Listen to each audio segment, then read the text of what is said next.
Mga kaibigan, naisip niyo na ba kung paano ba ang pakiramdam ng minamahal at tinatanggap ng pamilya, mga kaibigan, o ng inyong crush? Isang kwento ng isang tao na naghahanap ng pagmamahal at pagtanggap, at ang kanyang hindi inaasahang paglalakbay na puno ng aral at emosyon.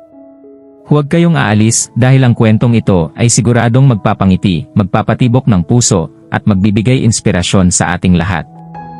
Si Lino ay isang tahimik na binata na nakatira sa isang maliit na baryo. Lumaki siyang hindi ramdam ang pagmamahal ng kanyang pamilya. Sa eskwela, palagi siyang tahimik sa sulok at madalas siyang lokohin ng mga kaklase niya. Ngunit may isang tao na nagbibigay saya sa kanyang puso, si Maya, ang kanyang lihim na crush. Isang araw, matapos ang isang mabigat na araw sa eskwela, nagpasya si Lino na maglakad-lakad sa kagubatan upang makapag-isip-isip. Habang naglalakad, nakita niya ang isang matandang lalaki na nakaupo sa ilalim ng malaking puno. Ang matandang ito ay si Mang Ambo, isang kilalang tagapayo sa kanilang lugar. "Lino, bakit parang malungkot ka?" tanong ni Mang Ambo. "Hindi ko po kasi maramdaman ang pagmamahal ng pamilya ko, at palagi pa akong niloloko sa eskwela." "Pati po si Maya, hindi ako mapansin," sagot ni Lino. Ngumiti si Mang Ambo at sinabing, ang tunay na pagmamahal ay hindi hinahanap, kundi nararamdaman mula sa loob.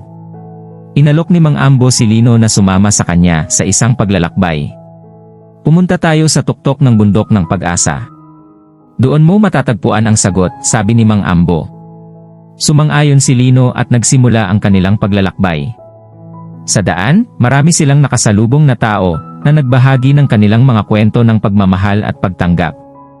Isang batang babae na laging tinutulungan ang kanyang ina, isang magkaibigan na laging magkasama sa hirap at ginhawa, at isang mag-asawa na hindi nagkulang sa pag-aalaga sa isa't isa. Sa bawat hakbang, natutunan ni Lino na ang pagmamahal ay hindi palaging ipinapakita ng malalaking bagay, kundi ng maliliit na aksyon at simpleng pagpapahalaga. Nang marating nila ang tuktok, hinimok ni Mang Ambo si Lino na umupo at magmuni-muni. Habang nakaupo, naramdaman ni Lino ang katahimikan at kapayapaan. Sa mga sandaling iyon, naalala niya ang mga simpleng bagay na ginawa ng kanyang pamilya at mga kaibigan para sa kanya. Ang pagkain na inihanda ng kanyang ina, ang pagtulong ng kanyang ama sa kanyang mga takdang aralin, at ang mga ngiti ng kanyang mga kaibigan kahit na minsan ay niloloko siya. Naisip din niya ang mga simpleng pagkakataon na si Maya ay ngumingiti sa kanya. "Bakit ko nga ba hinahanap ang pagmamahal sa malalayong lugar, kung nandito lang pala ito sa paligid ko?" bulong ni Lino sa sarili. Ngumiti si Mang Ambo at sinabing, "Lino, ang pagmamahal ay laging nandyan. Kailangan mo lang itong pahalagahan at damhin mula sa puso mo." Bumalik si Lino sa kanilang baryo, na puno ng kasiyahan at pagmamahal. Naging mas malapit siya sa kanyang pamilya at mga kaibigan. At si Maya, napansin ang pagbabago sa kanya. Naging magkaibigan sila, at unti-unting nagkaroon ng mas malalim na ugnayan.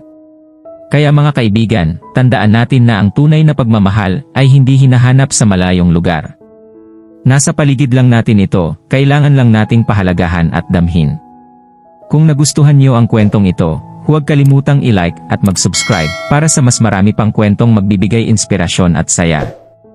Salamat sa inyong panonood.